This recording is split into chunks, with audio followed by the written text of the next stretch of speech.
अस्सलामु अलैकुम वरहमतुल्लाहि ताला वबरकातुहू।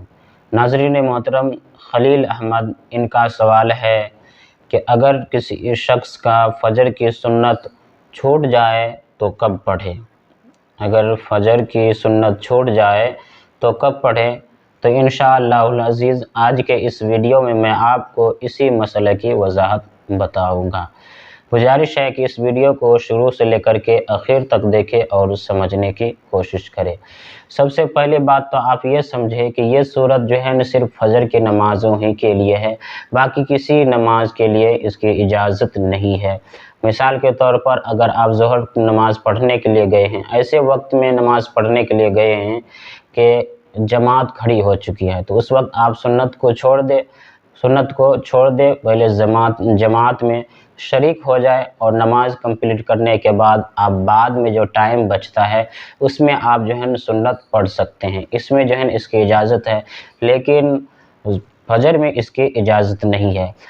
आप ऐसे वक्त में मस्जिद पहुँचे कि इमाम साहब जो है न जमात के लिए खड़े हो गए और या इमाम साहब जो है न एक रकात पढ़ा चुके हैं, दूसरी रकात के लिए खड़े हैं, तो ऐसे वक्त में आप मस्जिद पहुँचे हैं तो क्या आप पहले सुन्नत अदा करेंगे या फिर जमात में शरीक होंगे।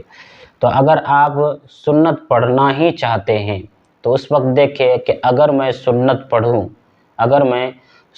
पढ़ूँ तो इमाम साहब को मैं क़ादा में भी पकड़ लूँगा।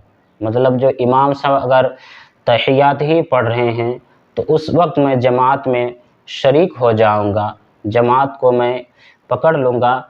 तो उस वक्त शरीयत आपको इजाज़त देती है कि आप जो है ना सुन्नत पढ़े, आप पर सुन्नत पढ़ना लाजिम ज़रूरी है, तो उस वक्त आप सुन्नत पढ़ सकते हैं।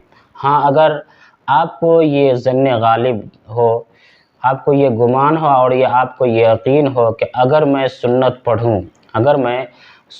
पढ़ूँ तो इमाम साहब के साथ मैं एक सेकंड भी ना पा सकूँगा, क़ायदा आखिरा भी ना पा सकूँगा, तहियात भी ना पा सकूँगा, तो ऐसे वक्त में आपको शरीयत इजाज़त देती है कि आप पहले जो है सुन्नत को छोड़ दें,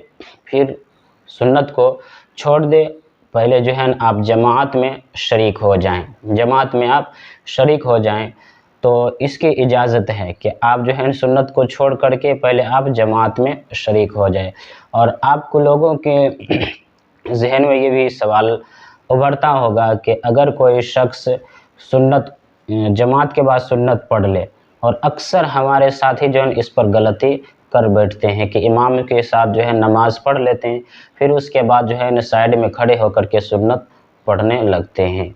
तो मैं आपको बता दूं कि फजर के बाद कोई भी नमाज पढ़ना ये जायज़ नहीं है। हाँ, अगर आपको नमाज पढ़ना ही है तो सूरज निकलने के बाद 20 मिनट के बाद आप जो है उस सुन्नत को अदा कर सकते हैं। तो नाज़रीन मोहतरम, मैं उम्मीद करता हूं कि आप इस मसले को समझ गए होंगे। अगर आप इस मसले को समझ गए हैं, आपसे गुजारिश है कि इस वीडियो को अपने दोस्तों में ज़रूर शेयर करें।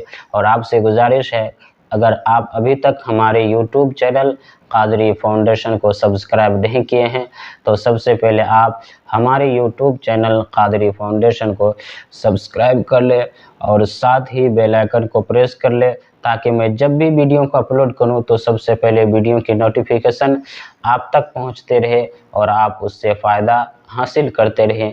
तब तक के लिए अस्सलामु अलैकुम व रहमतुल्लाहि ताला व बरकातुहू।